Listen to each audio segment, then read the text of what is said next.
사도행전 또 우리가 성령이 어떻게 역사를 이루어 가시는가 하는 성령행전에서 자주 만나게 되는 성경 구절들 가운데 교회가 어떤 교회여야 하는가라는 것을 우리는 자주 발견하게 됩니다. 그 중에 대표적인 것이 오늘 9장 31절 말씀입니다. 이 말씀의 초두에 그리하여란 말이 나옵니다. 그리하여란 말은 앞서 바울 사도가 사울에서 바울로 되고 나서 열정적으로 복음을 전했다. 담대하게 복음을 전했다 하는 앞서 기록을 받아서 담대하게 하나님의 말씀을 전하고 담대하게 복음을 전한 결과에 일어나는 일들에 대한 것들을 우리에게 요약해 주고 있다라고 하는 것을 염두에 두시고 오늘 말씀을 묵상할 수 있기를 바랍니다. 이 문장의 형태를 보면은 우리 성경에는 죄송하지만 상당히 두루뭉치로 이렇게 모든 단어들을 이렇게 엮어가서 상당히 그냥 편안하게 무난하게 문장을 만들어서 번역을 했기 때문에 분석하고 분해하기가 힘든 게 되어 있습니다. 그런데 원어로 보든지 영어로 보면은 여기 세 절로 되어 있다는 것을 알게 됩니다. 세 절이라고 하는 문장의 형태가 한 문장 속에 세 가지가 들어있다 이런 의미가 될 텐데요. 여기서 말하는 교회라는 말은 지역을 얘기한 유대에 있는 교회, 갈릴리에 있는 교회, 사마리아에 있는 교회, 여러 교회들을 얘기하는 것이 아니고 정관사가 붙어 있어서 the church, 그 교회, 그 말은 하나님의 말씀을 받아들이고 예수를 믿는 사람들이 사실은 그 당시는 어떤 한 곳의 교회 건물을 가지고 사람들이 모인 것이 아니고 각자 가정에서 또는 회당에서 모였던 또는 성전들에서 모이기도 하고 하는 그런 형태의 교회들. 그래서 어떤 지역 교회들이 어떻다 이런 얘기가 아니고 the church, 교회가 이렇다 그렇게 얘기해요. 그래서 주어는 the church, 교회로 되어 있습니다. 그런데 지역을 얘기하는 것은 유대와 갈릴리와 사마리아 지역에 있는 그 교회, 그 교회에 대한 얘기를 하고 있습니다. 주어가 그 교회이고 동사로 보면은 세 동사로 되어 있습니다. 말하자면 여러분 문장은 주어와 동사가 있어서 되는 것처럼 오늘 이 한 문장 같이 엮어져 있는데 사실은 세 문장이 그 한 문장 속에 포함되어 있기 때문에 절이라는 표현을 하고 있는 것이죠. 그래서 the church, 그 교회인데 어떤 동사로 되어 있냐 하면은 enjoy란 말과 strengthen 혹은 encourage란 말과 그 다음에 grew, 성장하다, 많아지다는 말과 즐겁게 누렸다는 말과 그리고 힘을 얻고 그리고 용기를 얻었다는 말이 있습니다. 그 동사가 세있기 때문에 세 개의 절로 되어 있다 이렇게 표현합니다. 이게 복잡하게 말씀드리는 이유는 우리가 한글 성경으로만 조명하기에 힘든 부분들을 그래서 원어로 또는 영어로 다른 나라 언어로 이렇게 보면은 훨씬 왜 이렇게 분해를 해야 되는가 하는 것을 느낄 수가 있는 것이죠. 그래서 첫 번째는 the church, 그 교회가 enjoyed in time of peace, 그 평강의 시간을 즐거워했다. enjoy란 말은 즐겼다. 이 말은 누렸다. 우리말로 말하면 쉽게 말하면 누렸다는 거예요.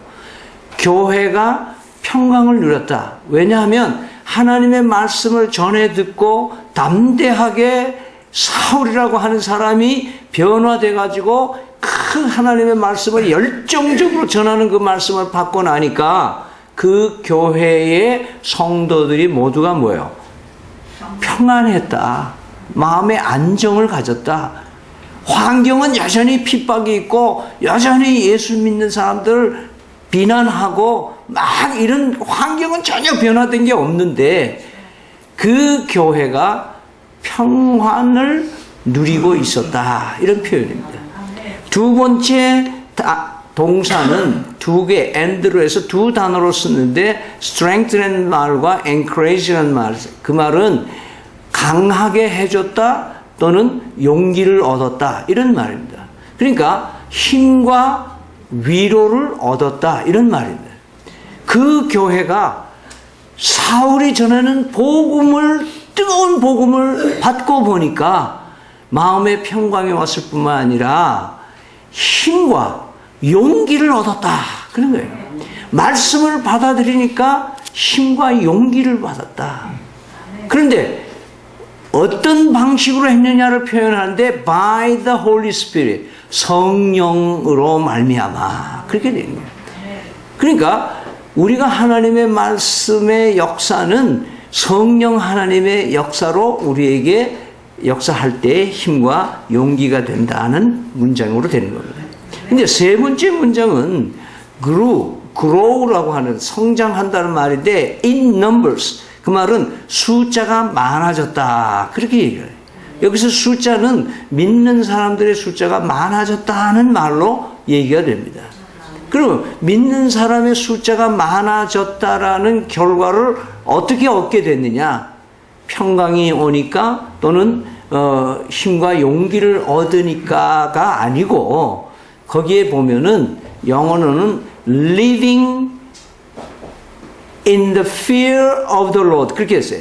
주님을 경외하는 삶을 살아가니까 뭐 죄송합니다만은 living이라는 말을 이걸 여러분 혹시 옛날에 들어봤을 거예요. 중학교 때 동명사라는 게 동사인데 ing를 붙여서 명사화돼서 사용되어지는 경우를 얘기를 하고 있습니다.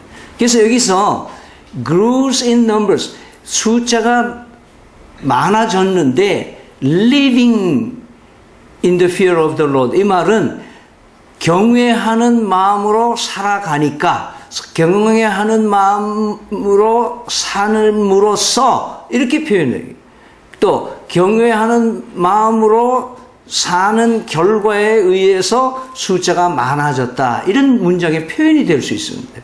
그래서 오늘 메시지의 중요한 세 부분으로 말씀드리고자 하는 것을 배경적으로 문장에서 설명하는 것이 우리 한글 문장과 다소 다르게 표현되는 거기 때문에 이 문장의 형태를 구분해서 말씀을 나누어서 서론적으로 말씀을 드리는 겁니다. 그러면 이 말씀을 통해서 어떤 교회를 우린 좋은 교회라고 하느냐 하는 것이죠. 어떤 교회를 우린 좋은 교회라고 하느냐. 첫째는 세상이 줄 수 없는 평안을 누리고 있는 교회가 좋은 교회다 그 말이에요. 무슨 말이냐 하면 그 교회에 외부 사람이 오거나 손님이 오거나 또는 새신자가 오거나 누가 오면은 참 교회가 편안하다. 참 편안하다. 이렇게 느껴져야 되는데 이 교회가 왔는데도 꼭 다른 때하고 비슷하게 여전히 경쟁이 있고 여전히 여기서는 서로 도토리 키재기 하는 것처럼 서로 제잘난 맛에 살고 서로가 견제하고 서로가 내숭 떨고 서로가 자기 결점 안 보이려고 긴장해서 교회 생활하고 있고 이렇게 사는 사람들의 구성원들이 딱 있으면은 이거는 편안할까요? 편안하지 않을까요? 편안하지 않습니다.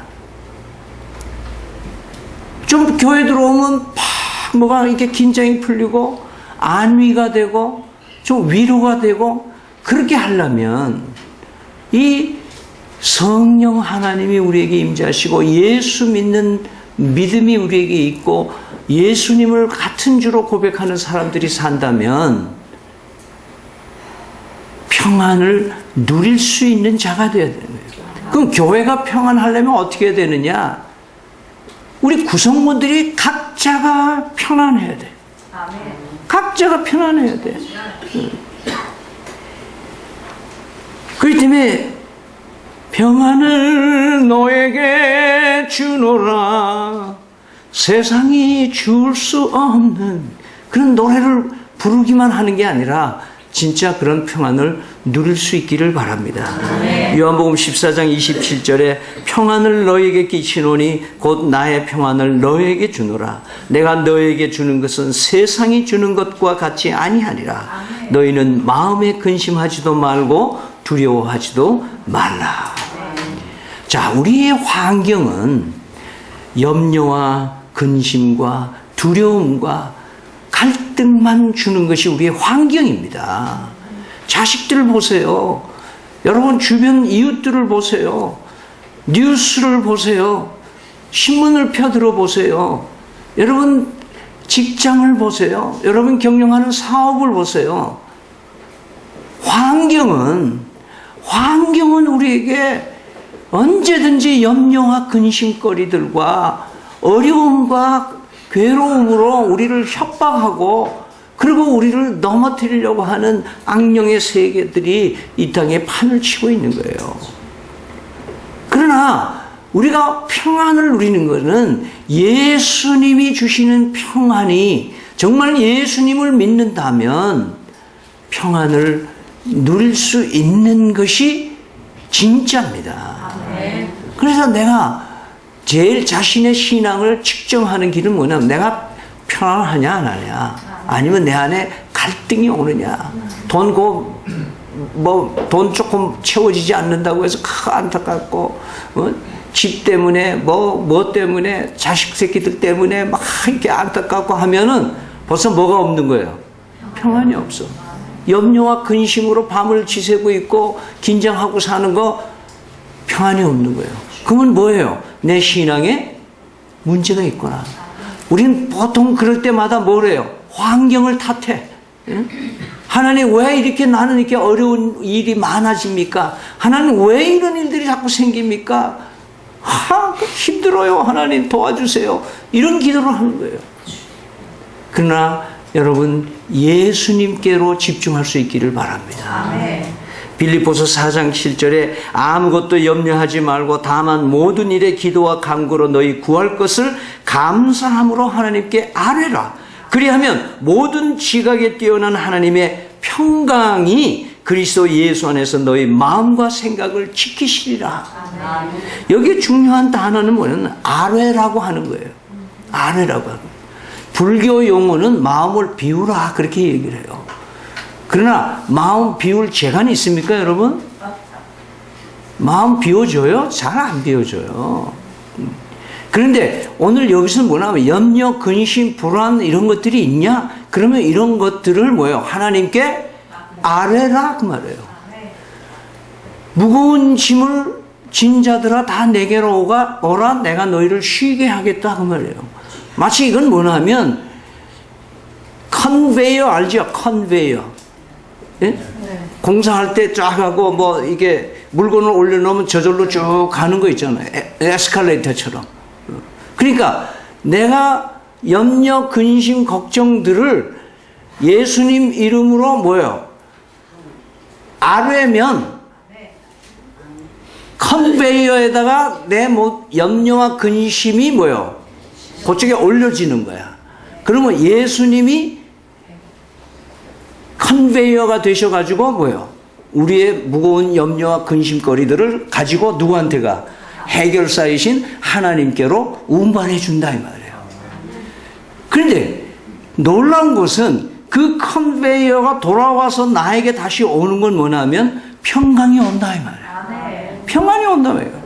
왜냐면 그거 맡아서 해주실 분이 생겼으니까 편안히 나에게 다시 돌아오는 편안으로. 이런 것이 우리의 신앙의 삶인 줄 믿으시길 바랍니다. 그러고는 이런 평강을 계속 유지하려면 어떻게 해야 되느냐? 이거 뭐 하루 아침에 그냥 변죽이 죽 끓듯이 해가지고 어느 날은 편안했다 어느 날 또 자고 깨면 또 막 이러면 우리는 올바른 신앙이 아니잖아요. 그래서 이사야서 26장 3절에는 이렇게 얘기를 합니다. 주께서 심지가 견고한 자를 평강하고 평강하도록 지키시리니 이는 그가 주를 신뢰함이니이다. 그렇게 해요. 심지가 견고한 것과 신뢰하는 것은 같은 단어예요. 그러니까 전적으로 주님께 신뢰하는 거, 의탁하는 거. 내가 믿고 또 의지함은 내 모든 형편 잘 아시는 주님. 그분께 모든 걸 알아요. 그러니까 우리의 삶의 역사는요, 그분께 아뢰고 그분이 공급해 주시는 평안을 받아들이는 이 컨베이어 시스템의 가장 에너지가 되는 건 뭐냐 하면 신뢰다 이 말이에요. 그분을 믿어야 돼. 그래서 부흥사들 그런 얘기하죠. 교회 와가지고 이 찬송가 성경 들어있는 거 손수건 뭐 이런 거 가방 다 꺼내가지고 뭐 울며 기도하고 회개하고는 다 염려 근심 하나님께 아뢰고는 또 뭐예요? 교회 끝나면 다 가방에다 다시 집어넣고 간다. 염려 근심까지도 다 다시 들고 간다 이 말이에요. 여러분 컨베이어 되시는 예수님께 드러내놓고 평강을 받으시길 바랍니다. 그렇게 사는 거예요. 그래서 그분이 그런 평강을 주시는 분이고 나를 평강을 누릴 수 있도록 하시는 분이라는 것을 전적으로 신뢰할 수 있기를 바랍니다. 이런 평강이 있는 사람은 환경을 무서워하지 않습니다. 환경을 무서워하지 않아요. 우리의 삶 속에서 파도 치는 그 어느 유명한 화가 그린 그림 가운데는 태종대처럼 기암 절벽에 바위가 그려 있고 파도가 치는데 거기 물새가 앉아서 졸고 있는 거예요. 여러분 파도가 치고 풍랑이 일어나는데 바위 틈에 안전하게 기거하고 있는 그 물새는 졸고 있는 평강을 누리고 있는 거예요. 여러분 우리의 인생은요 환경을 보면 되질 않아요. 어저께 우리 늘노래 연구실에서 요리하는 원정필 권사님이 간증을 하는데 그분이 그런 요약한 얘기세요. 환경은 우리를 자꾸 내려간다. 우리를 자꾸 죽이고 있다. 환경은. 오늘 우리 온 성도들은 평안을 누리는 성도들이 되시기 바랍니다. 아멘. 두 번째로 오늘 문장에서 얘기하는 것은 힘과 용기를 어디서부터 얻느냐? 성령으로부터 얻는다 이렇게. 성령으로부터 힘과 용기를 얻는 것입니다. 사실은 우리는 가족들끼리 서로 용기와 힘을 얻을 수 있어요. 남편이 위로가 되고 아내가 위로가 되고 자식들로부터 위로도 받고 부모로부터 고임을 받기도 하고 그런 관계를 가지고 있어요. 그러나 하나님으로부터 용기와 힘을 공급받는다면 이것은 무적입니다. 적이 없어요. 응? 그런데 어떻게 힘과 용기를 얻을 수 있느냐? 성령으로 얻게 하신다고 하는데 성령으로 힘과 용기를 공급받으려면 어떻게 사는 것이냐 이 말이에요. 바로 하나님의 말씀인 줄 믿으시길 바랍니다. 성경이에요. 초두에 그러함으로 라고 그랬잖아요. 담대하게 복음을 전하는 그 복음을 받아들인 교회가 평강을 누릴 수 있었고 그리고 성령에 의해서 힘과 용기를 받을 수 있는 교회, 그런 교회가 좋은 교회라고 얘기하는데 거기에는 말씀이 있는 교회입니다. 디모데후서 3장 16절 17절에 이런 말씀을 합니다. 모든 성경은 하나님의 감동으로 된 것으로 교훈과 책망과 바르게 함과 의로 교육하기에 유익하니 이는 하나님의 사람으로 온전하게 하며 모든 선한 일을 행할 능력을 갖추게 할 것이다. 그래서 성경을 읽는 것, 그래서 성령 행전은 사실은 말씀 행전이다라고도 말할 수가 있어요. 사도행전 6장 7절에 하나님의 말씀이 점점 왕성하여서 예루살렘에 있는 제자 수의 수가 더 많아지고 허다한 제사장 무리도 다 예수 믿는 사람으로 변화되더라. 이런 기록을 하고 있습니다. 말씀이 왕성하니까 하나님의 말씀이 성령의 감동으로 기록되어져 있는 말씀이니까 그 성경을 읽고 말씀을 받아들이는 사람에게 성령이 역사하신다 그 말이에요. 그래서 우리는 어디서 용기와 힘을 얻느냐? 성경 말씀을 읽고 묵상하고 그 성경 말씀을 늘 책임질하면서 사는 동안에 우리는 거기서부터 힘과 용기를 받는 줄 믿으시기를 바랍니다. 그래서 이 성경 말씀을 읽으면 성령 하나님이 역사하신다는 말 가운데에는 성령의 별명이 있습니다. 성령의 별명이 보혜사라고 그러죠. 요한복음 14장 16절에 내가 아버지께 구하겠으니 그가 또 다른 보혜사, 이 보혜사는 위로자, 돕는 자 그 말이죠. 이 보혜사를 너에게 주사 영원토록 너희와 함께 있게 하리라. 말씀이 내 입에서 떠나지 않게 사는 것이 성령이 우리의 임재로 살아가는 것을 증명해 주고 있다는 것을 잊지 마시기 바랍니다. 여러분 혹시 자전거를 배워본 사람 있어요? 자전거를 나면서부터 처음부터 잘 타는 사람 없습니다. 두 발 자전거를 딱 타면은 대개 아버지나 삼촌이나 엄마나 어른들이 뒤에서 뭐요? 이렇게 뒤에서 이렇게 잡아주죠. 잡아주고 대개 보면 이제 차 안 다니는 학교 운동장 같은 데 가서 이제 누가 잡아주면 막 왔다 갔다 하면서 이제 이렇게 잡아주고 갑니다. 몇 바퀴 돌다 보면은 가는데 보니까 뒤에 아무도 없어. 가지는데. 그런 거 경험한 적 있어요? 성령 하나님께서 띠뚱띠뚱하고 처음에 허둥대지만 성령 하나님이 말씀으로 우리를 붙잡아 주세요. 붙잡아 주세요. 그러다가 이 하나님께서 우리의 창조의 이 고막 옆에 중심을 잡는 복원력을 우리에게 주셔가지고 요게 숙달이 되면 그 다음에 뭐예요? 스무스하게 갈 때 갈 수 있고 쓸 수 있는 그런 능력이 하나님으로부터 공급받는다는 거예요. 여러분 성령의 인도함을 받을 때 하나님의 말씀에 창념할 때 하나님의 공급하시는 힘과 위로가 있게 된 줄로 믿으시길 바랍니다. 세 번째로 경외한다는 말이 나옵니다. 경외하는 삶을 사는 사람, 그 교인들이 많아지니까 경외하는 자들이 삶을 통해서 그 교인들의 숫자가 늘어났다 이런 표현도 되지만 우리의 삶의 풍요로움은 어디서 오느냐면 하나님을 경외하는 데서부터 오는 거다 그 말이에요. 그러면 경외한다는 건 뭐냐? 두려워한다는 말에서부터 온 거예요. 그래서 예배란 말과 상당히 상통되어 있어요. 예배란 말은 글자대로 하면 예를 갖추어 절한다라는 말이에요. 그러면 예배를 하는 사람이 예배 대상이 되시는 분에게 경외함이 없으면 뭐예요? 예의를 갖추고 고개를 숙여서 절을 할까요? 안 할까? 못하게 되겠죠. 그래서 이 경외함이라는 것과 예배 드린다는 것은 동의어라고 할 수 있는 것입니다. 여러분 그런 맥락에서 이런 얘기예요. 쉽게 얘기해 드릴게요.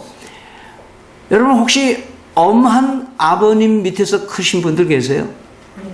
아마 우리 대부분 요즘 아빠들은 뭐 좀 물렁한 아빠들도 많다는 얘기 들어보는데 여하튼 그래도 우리 아이들이 자라면서 보면 아빠는 좀 뭐야? 엄해. 맞아도 좀 세게 맞으니까.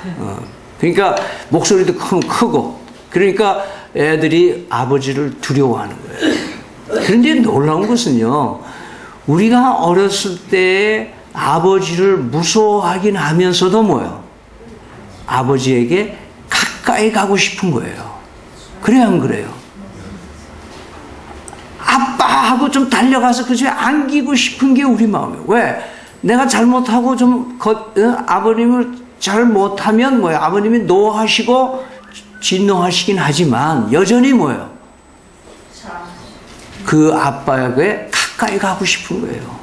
그래서 경외한다는 건 뭐냐 하면은 하나님을 엄한 아버지를 경외하기나 무서워하기나 하지만 뭐예요? 그 아빠하고 친하고 싶은 마음, 가까이 가고 싶은 마음, 이것이 경외하는 마음이고 이것이 예배라는 거예요.